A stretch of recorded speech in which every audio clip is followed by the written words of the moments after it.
Stop trying to fix your body, at least for a moment. Greetings. My name is Kai. I've spent many years studying the wisdom of ancient texts, but I've also spent many years just listening to people, to nature, and to the quiet. Truths that often get drowned out in our noisy world. And one of the clearest truths I've come to understand is the one we most often ignore. We treat our bodies like cars. When a part is worn out, a knee, a hip, our energy, we look for a replacement part, a supplement, a special diet, a new exercise routine. We focus entirely on the physical nuts and bolts, but we forget to ask about the driver. What if the driver, your mind, your spirit, is constantly driving with one foot on the gas and one on the brake? Imagine your body is a house you are trying to repair. You've bought the best materials, you have the right tools, and you're ready to work. But outside, a hurricane is raging. The winds of worry, the rains of anxiety, the constant thunder of a mind that won't be still. How could you possibly rebuild in the middle of that storm? You can't patch a roof while the shingles are being torn away. The ancient way teaches that our inner world and our outer world are one and the same. The storm in your mind is the storm in your body. Scientists today have a name for this. They talk about stress hormones like cortisol. Think of it as your body's emergency alarm. It's useful if there's a real fire. But what happens when the alarm is ringing all day, every day, because of financial worries, family stress, or just the relentless pace of modern life? When that alarm is always on, the repair crew, your body's incredible, innate ability to heal, can't get its work done. The constant state of emergency creates what we call chronic inflammation. It's a low-grade fire, smoldering through your joints, your tissues, and your nerves. And it's this fire that prevents the very foundation of your body, your collagen, from being rebuilt. I once sat with a woman, Eleanor, who was in her late 60s. She brought me a list of everything she was doing to heal her aching joints. The diet was perfect. She was taking all the right supplements. She walked every day, yet the pain and weakness persisted. She looked at me with such tired eyes and asked, "What am I doing wrong?" I asked her, not about her diet, but about her thoughts. We spoke of the constant worry she carried for her children, the grief from a loss that she had never let go of, the fear of getting older. As she spoke, she began to weep, and in that moment, we both understood. She wasn't failing to rebuild her body. Her inner turmoil was actively dismantling it. The nutrients she was eating were like repair trucks that could never reach the construction site. This is not to add one more thing to your list of worries.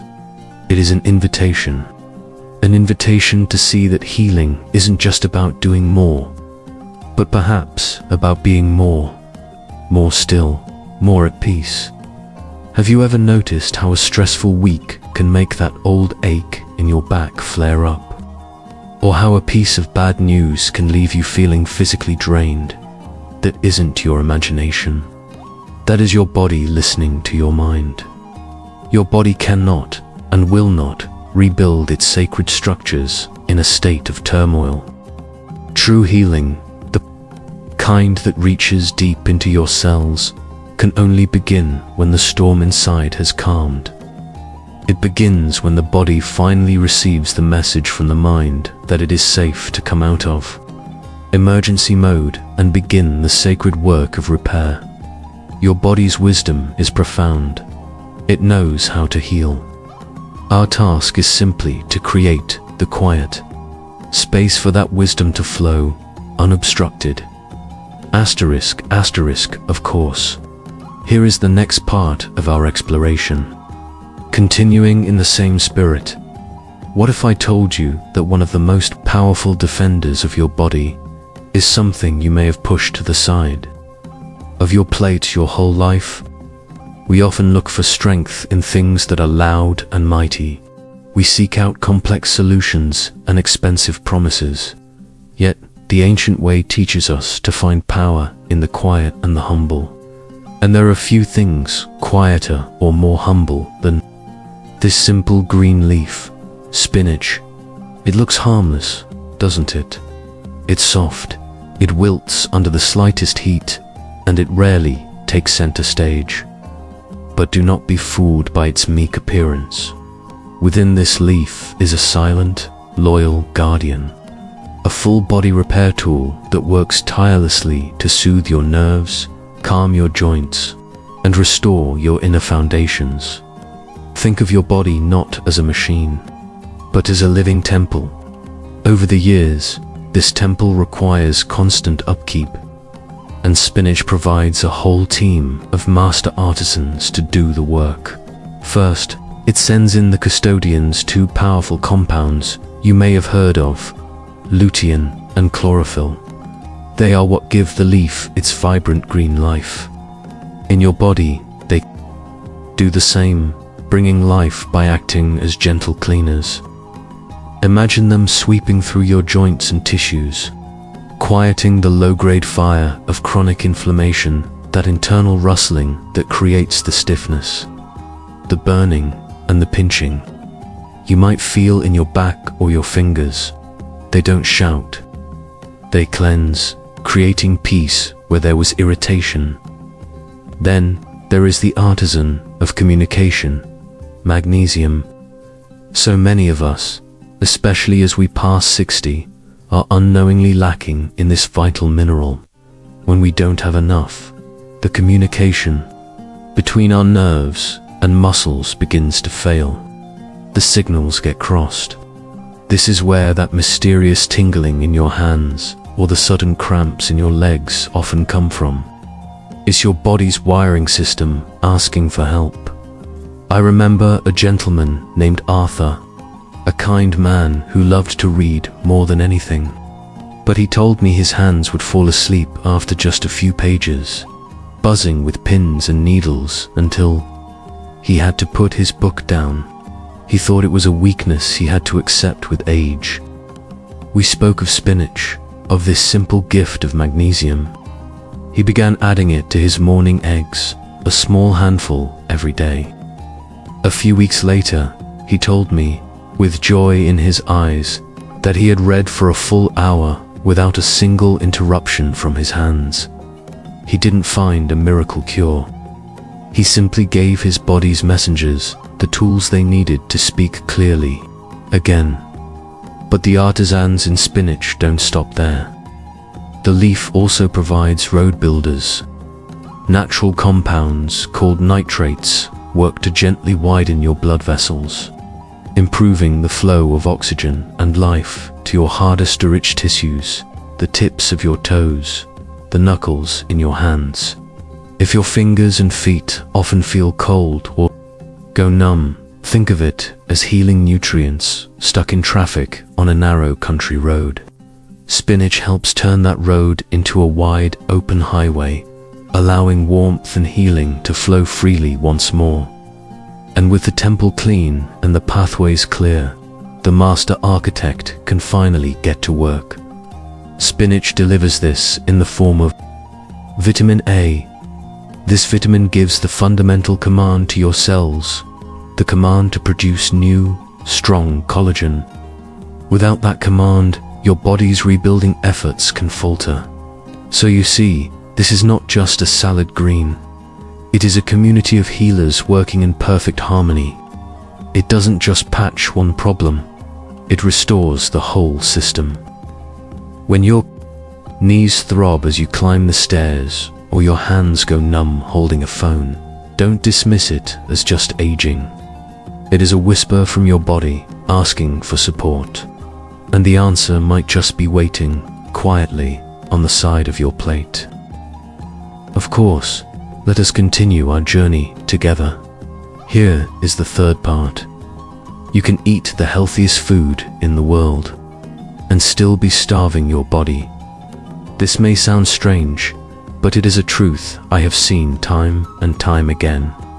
We have become so focused on what we eat, the organic labels, the nutrient counts, the superfoods, that we have completely forgotten to consider how we eat. And the how is where the deepest nourishment lies. Think about your last meal. Where were you? Were you at a table or at your desk?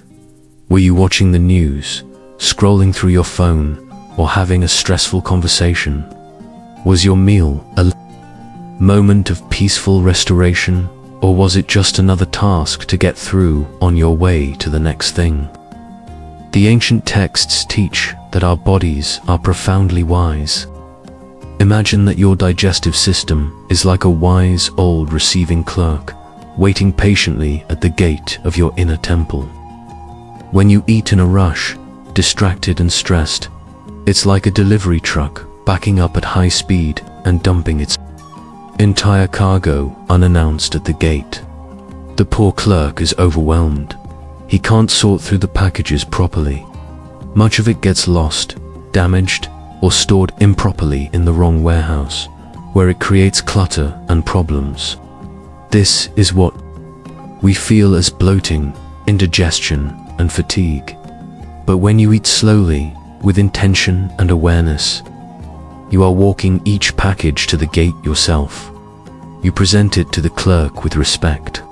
He has time to see it, to recognize it, and to know exactly where it needs to go to repair a muscle or strengthen a bone. The food is received. It is honored, and its life force is fully absorbed by your body. This isn't just philosophy. There is a simple science to it.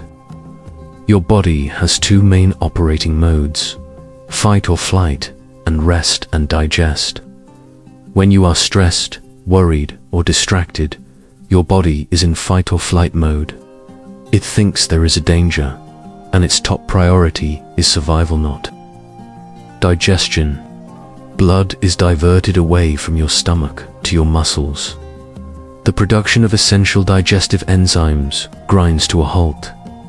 You can eat the most beautiful, nutrient-dense spinach salad, but if you eat it while worrying about a bill or arguing with someone, your body is physically incapable of receiving its gifts. The receiving clerk is not at his post. He's hiding in the basement, waiting for the danger to pass. This is why so many ancient traditions have rituals around food. The saying of grace, the silent moment before a meal, the quiet reverence of a tea ceremony. These are not just empty customs.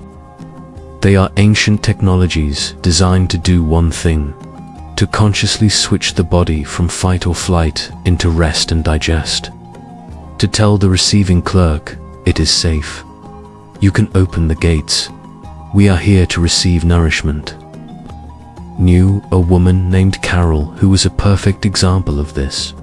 She ate so healthily, preparing meticulous salads for her lunch at the office every day. Yet she constantly felt bloated and tired.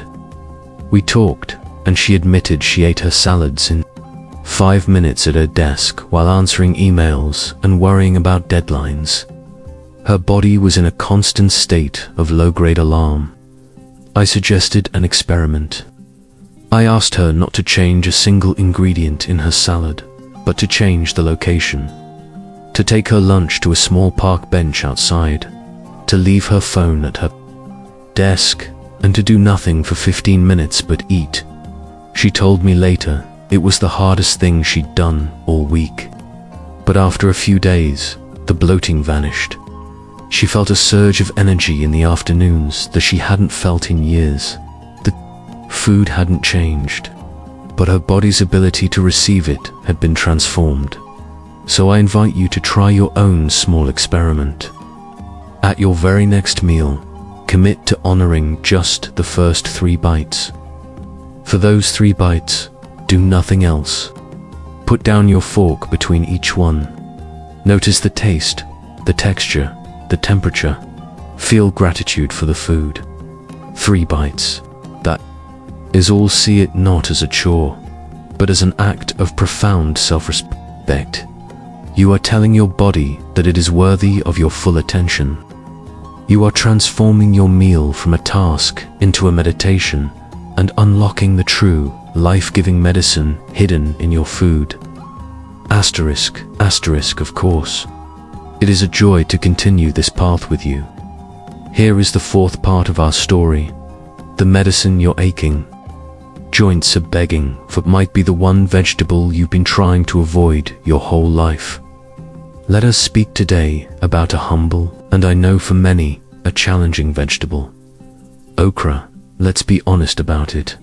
There is that certain, slippery quality to it that many people find strange. We have been taught to prefer things that are crisp and clean. But the ancient way teaches us that sometimes the greatest healing is found precisely in that which we resist. What if I told you that the very quality that makes you hesitate is the secret to its profound power? As we journey through life, our joints can begin to feel like a riverbed in a long drought. The water, which is the natural cushion and lubricant in our joints, slowly recedes. The ground becomes dry, cracked, and brittle. That grinding feeling in your knees, that stiffness in your knuckles, that is the sound of a dry riverbed. It's a sign that the very structure of the joint is crying out for moisture and nourishment. Now, imagine a gentle, soaking rain falling upon that parched earth. This is what okra does for your body. That slippery substance, a beautiful natural gel called mucilage, is a gift. It coats your joints, it cushions the spaces between your bones, and it eases that painful grinding. It is a plant-based lubricant of the highest order, a soothing balm for those parts of you that have become dry and brittle with time and wear. I remember a woman named Margaret, whose greatest joy was her garden. But kneeling down to tend to her flowers had become an ordeal of pain. She described the feeling in her knees as sandpaper and gravel. The sound and the sensation were so distressing, she had all but given up her passion. We talked about okra at first. She made a face, just as you might be doing now, but she was willing to try. She started adding it to her vegetable soups and stews, where its nature helped to thicken the broth. A month or so later, she told me the gravel was gone. The painful grinding had been replaced by a smoother, quieter motion. She had found her way back to her garden, kneeling on a soft cushion, but without the sharp, grating pain. The gentle rain had fallen on her dry riverbed, but the story does not end there. This vegetable's wisdom runs deeper than just lubrication. It also brings the master builders needed to repair the riverbed itself. To rebuild your collagen, you need a team of nutrients working together. Okra provides a perfect crew: vitamin C, the foreman who gets the project started; manganese, the artisan who prepares the essential building blocks; and vitamin K, the master mason who directs those blocks to your bones and connective tissues where they belong. Without the full crew, the repair work cannot be done. Okra brings them all to the job site. And for those who feel the tingling or numbness in your hands and feet, okra has a final gift. It contains gentle protectors, like quercetin, that act as guardians for your delicate nerve pathways, calming the irritation that causes those misfiring signals. So, I ask you to look upon this strange green pod with new eyes. Nature does not always package its most potent gifts in the ways we expect. Often, it asks us to be open, to look past the surface, and to embrace the unfamiliar. If you have pushed it aside, perhaps it is time to invite it back to your plate. Try roasting it whole with a little olive oil until it is crisp, or slice it into a hearty soup. Give this humble servant a chance. You may find that the very thing you have been avoiding holds the comfort and relief you have been seeking. Of course, let us take the next step on this path together. Here is the fifth part. The secret to reviving your tired legs and cold feet might be hidden in the earth's most humble, blood-red jewel. We have spoken of structure and of lubrication. Today, let us speak of the pathways. For what good are the best building materials if they can never reach the construction site? What good is the most potent medicine if it remains stuck at the capital? Think of your body as a vast and beautiful kingdom, and your circulatory system, your arteries, veins, and tiny capillaries are the roads. They are the highways and the small country lanes that carry life-giving supplies to every corner of your realm. But as the kingdom ages, these roads can begin to narrow and fall into disrepair. The flow of traffic slows to a crawl. The farthest villages, like your feet and hands, receive fewer and fewer supplies. This is why your legs can feel like lead weights when you walk. It's why your toes remain cold even under a warm blanket. The supply lines have been compromised. Your body's ability to repair itself, to build new collagen, is starved of resources, and this is where the profound wisdom of the simple beet comes in. This humble root vegetable, born of the dark earth, is a master road builder. It contains natural compounds called nitrates. When you eat them, your body, in its infinite wisdom, converts them into something called nitric oxide. Imagine this nitric oxide is a signal sent to the road crews all throughout your kingdom. The signal tells the walls of your blood vessels to relax, to open up. The narrow country lanes widen into broad, spacious highways. Suddenly, the traffic begins to flow freely.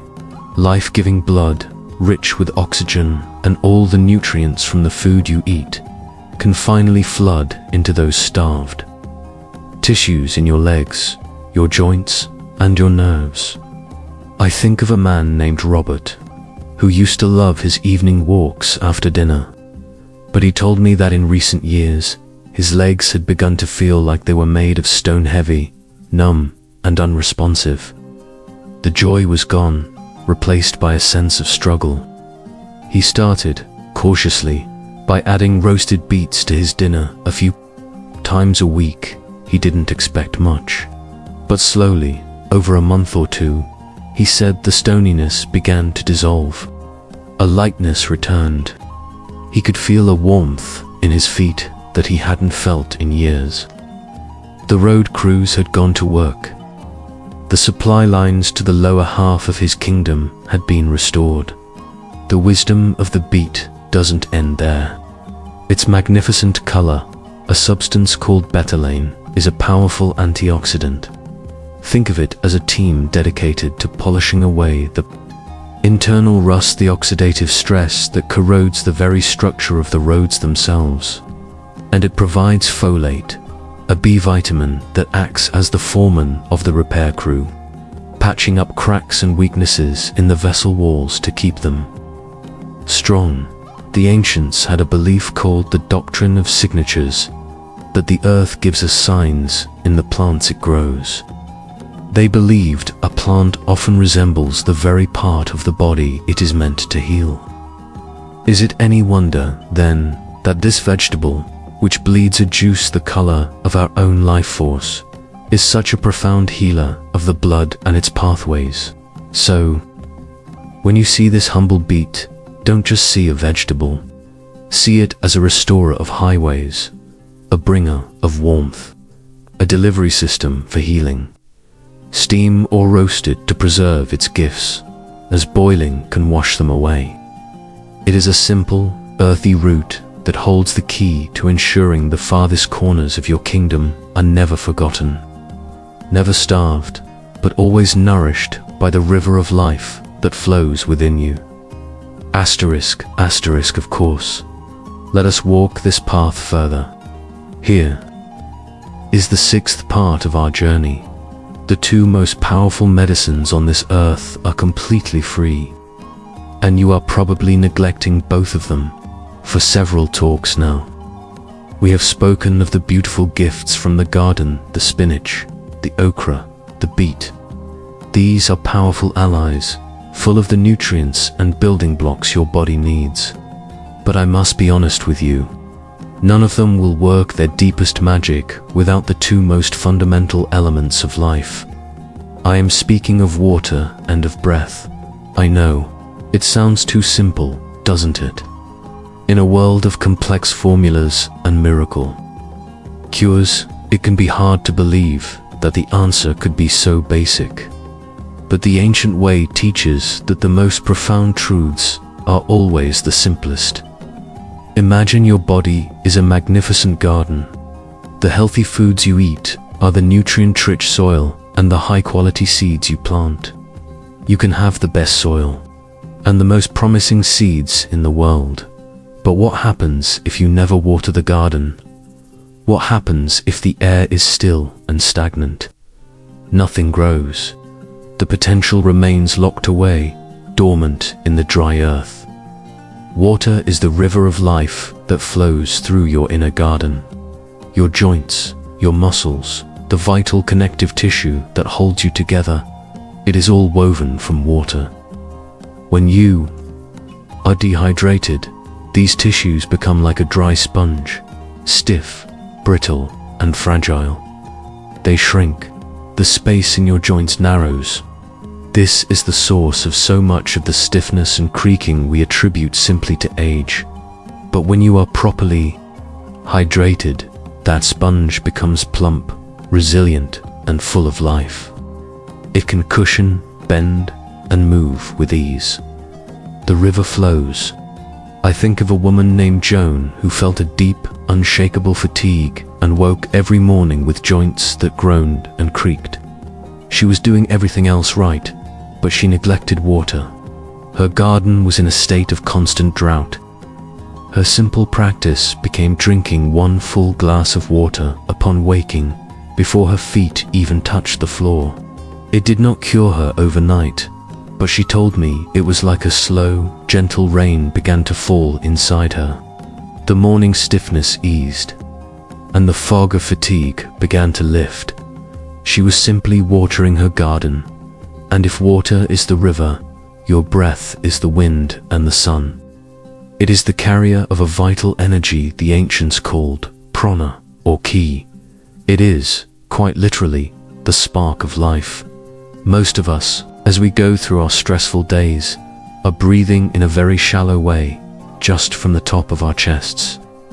This kind of breathing keeps our bodies locked in a state of low-grade alarm, that fight or flight mode we have spoken of.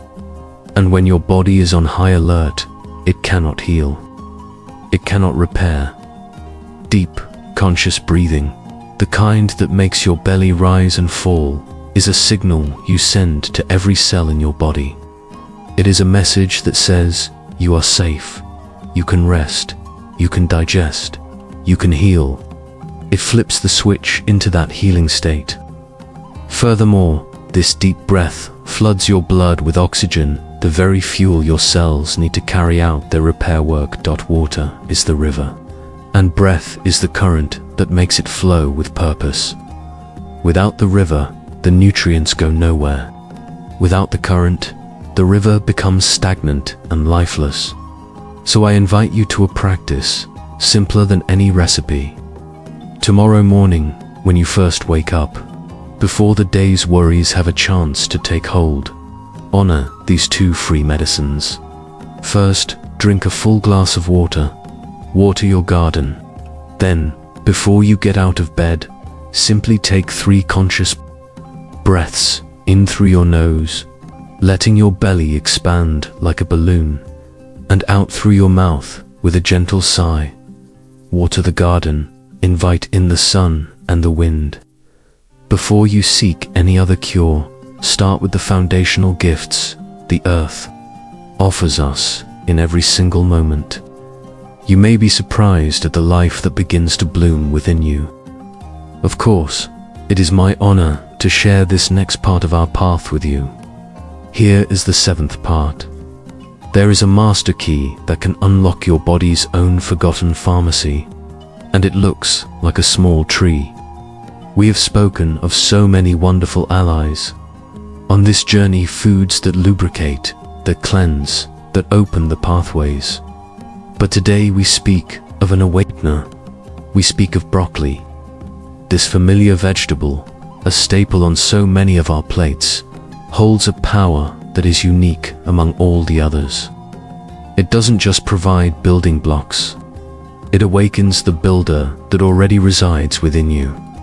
Imagine that deep inside you, in the center of your being, there is a master control room for your health. This room contains all the original blueprints for how to detoxify your tissues, how to repair damaged cartilage, and how to create strong, supple collagen. But over the years, the door to this room has become locked. The systems have gone dormant. We forget that this profound intelligence is even there. Broccoli contains a rare and precious compound called sulfurframe. This compound is the master key. When you eat broccoli, you are sending this key into your body to find that forgotten door.